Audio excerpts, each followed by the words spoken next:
When setting out on my 4th journey of leaping across rooftops while slicing zombies in twain via the Dying Light series, I'd wondered if I'd feel any less joy from this violent survival horror parkour this time. But after another 40+ hours of tucking and rolling, I'm pleasantly surprised to say it's still loads of fun, despite the basics not having changed much at all since 2022's Dying Light 2 Stay Human. This trip through undead Eurasian cities and countrysides does up the ante somewhat by having you play as a human infused with a monster's DNA, giving you the ability to rip people's heads off with your bare hands. That's as satisfying as it is unsettling, and it's still absolutely horrifying to get caught out at night and get swarmed by volatiles you've no hope of defeating. The only major disappointment is that the beast doesn't add a whole lot aside from its hulking out mechanics, and after a decade of games with few innovations, that hasn't left room for a ton of surprises. Still, there's something to be said for a reliably entertaining series, and I happily dug my fingernails through every side quest and climbing puzzle I could find.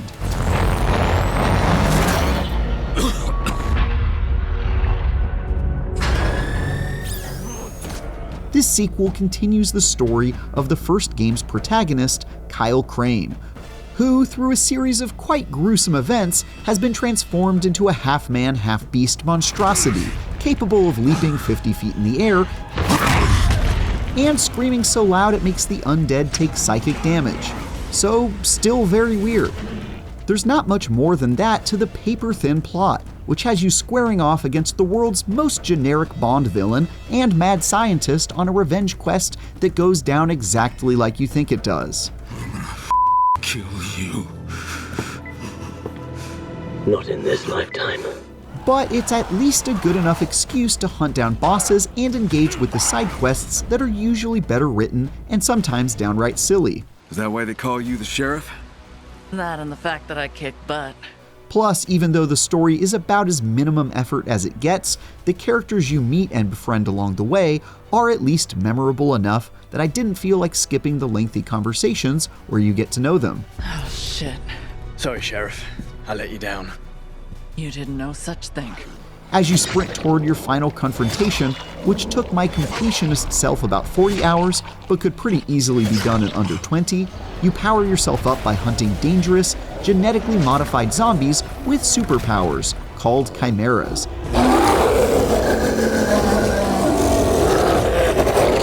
Here we go. And injecting yourself with their blood.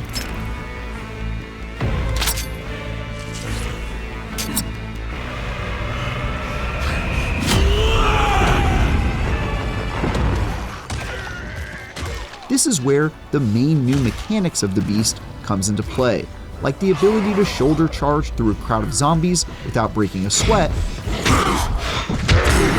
and really silly ones, like one where you can change directions in midair by yanking on your grapple hook with obscene force.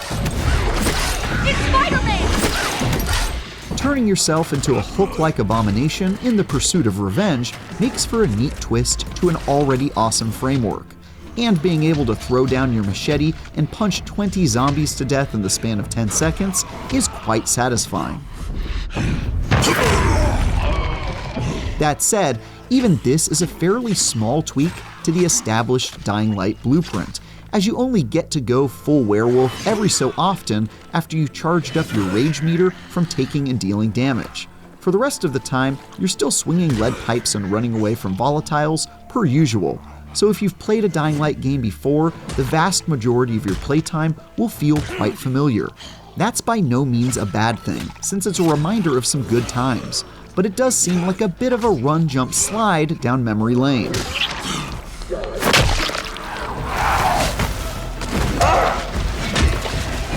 One other thing that makes the beast distinct from its predecessors is the boss fights against souped-up infected that unlock your new abilities. The first time you come across each of these encounters, it introduces a new type of baddie that then starts showing up in the wild, like a fast-moving skeletal zombie that leaps through the air, dances on top of lesser undead, and tackles you with sharp claws in the blink of an eye. or another where a muscular, brutish ghoul gains the ability to turn invisible, leaving you frantically looking over your shoulder and listening for growls in the dark.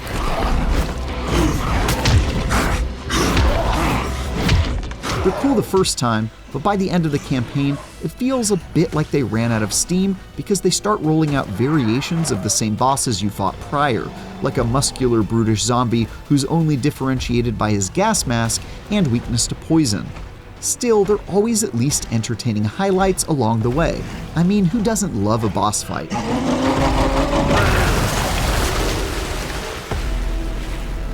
The open-world Valley of Castor Woods is the new setting you'll spend all your time in while seeking your revenge, and it combines time-worn elements we've seen in other Dying Light games into a cozy little package. It's got spacious rural areas reminiscent of the original's The Following expansion, as well as a city area with plenty of stone structures to scramble up. Castor Woods is fairly small compared to the sprawling maps of Dying Light and its first sequel, and you can definitely see the roots of the Beast being originally conceived as an expansion to Dying Light 2 when you run into the mountains that box you into a circular area that can be crossed by car in a couple minutes. But that's not such a bad thing, since they make good use of the space they've got without large expanses of emptiness padding it out. It also includes what any good Dying Light game needs. When in the major urban area, I was reminded of the virtues of sticking to the rooftops and leaping from place to place to avoid the hordes below. And while stepping out into the woods and swamps that make up the majority of the map, I tried my best to make use of cars to bash my way to my destination and avoid getting caught out in the open.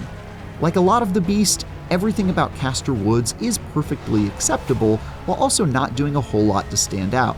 But I still made plenty of new memories while leaving a terrifying path of destruction in my wake.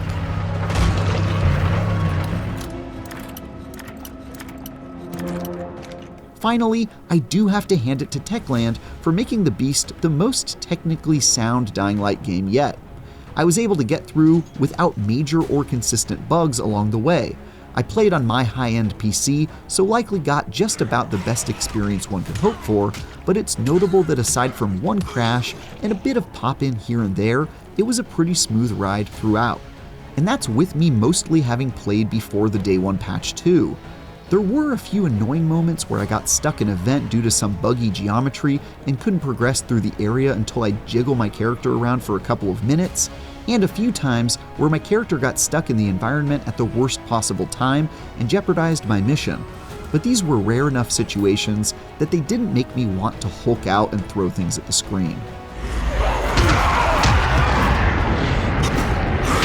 Dying Light the Beast is an entertaining return to the rooftops and flesh pits I've come to love over the past decade. The gimmick of amping yourself up into a scary monster to fight other monsters sticks the landing and mostly makes up for a generic story and a map that has few surprises in store. However, aside from your new rampaging abilities and some freaky new boss fights, the Beast does stick pretty close to what worked in the last two games, so it may feel a bit rote to those who have played those recently. Its signature blend of parkour and melee-focused combat remains largely the same, but there's certainly nothing wrong with having more Dying Light.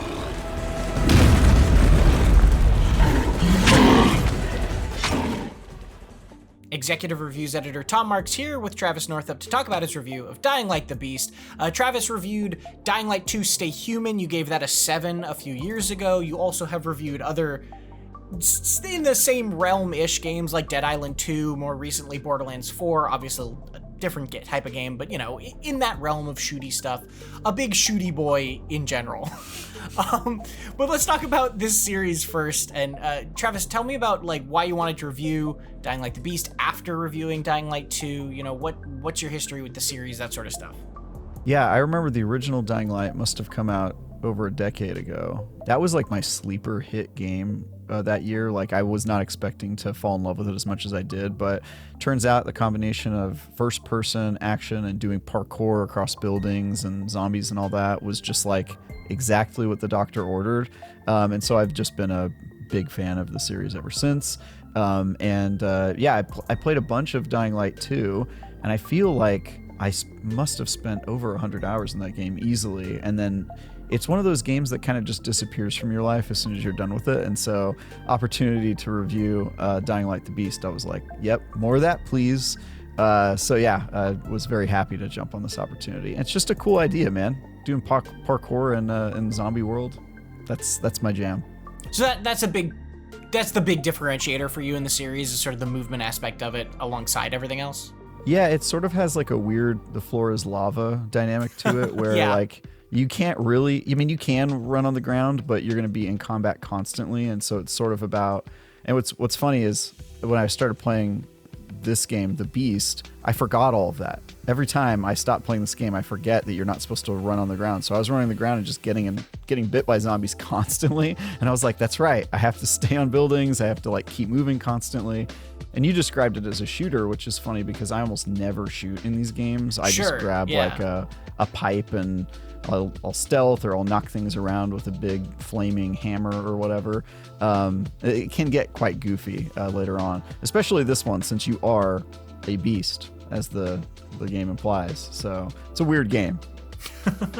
What is your favorite in the series now that you've played this one, do you think? Which stands highest for you? Probably just the original. I think that one's really hard to beat because it introduced so much. I really like some of the ideas in 2. My recollection of that one, having not looked at my review since I wrote it, was that I really liked it and it was super buggy, which I would say is pretty true of kind of the whole series, to be honest, including the Beast. There's some bugs in this one.